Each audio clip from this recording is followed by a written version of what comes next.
Because a lot of the stuff I can fix in that. So okay. So awesome.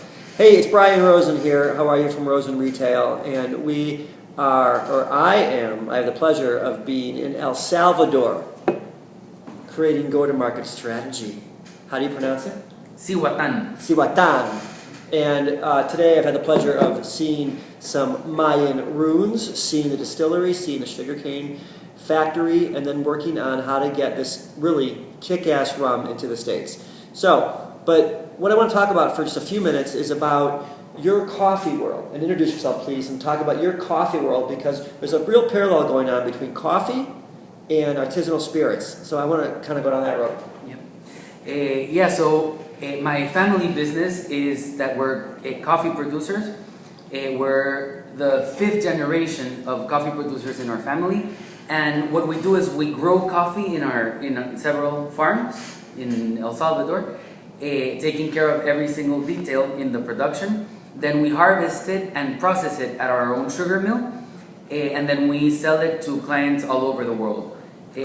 What was interesting, I thought, we had a conversation today on the ride from the hotel, and you had talked about how now, like craft beer, like craft spirits, coffee now is really hyper-local. So talk about that, because there's a real big parallel going on between people making craft beers that are, it's an IPA on this block and it's a Pilsner on this block, or what we're talking about specifically is artisanal spirits and rum specifically. So how is coffee kind of parallel in that path?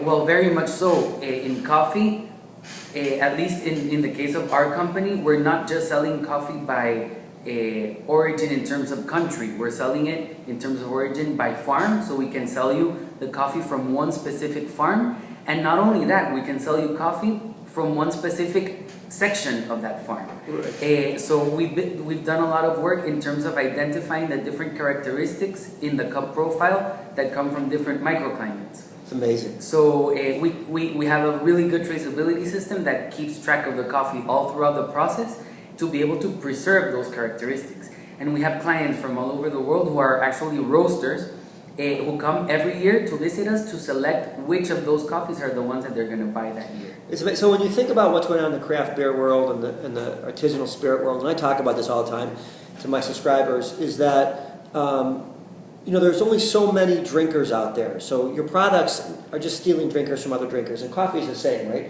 You're stealing a coffee drinker from another coffee company.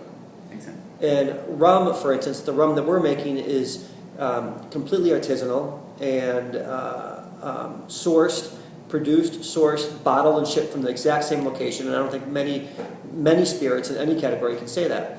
So it was just interesting to me how it's all parallel. So when you look at what's going on in the business, you really got to look at vertical integration. You have to look at kind of parallel displacement, because little brands are taking over for big brands, because they always say big brands are not building brands. They are just creating brand extensions. And that allows for companies like this, Cihuatán, thank you, yeah, that's my Chicago Spanish, to really proliferate and come into the market. So take a look on the shelf near you. Thank you. Awesome. Thank you. Oh, by the way, real quickly, look right here for a link to the website for the rum. Look right here for a link to my subscriber page. Thanks so much.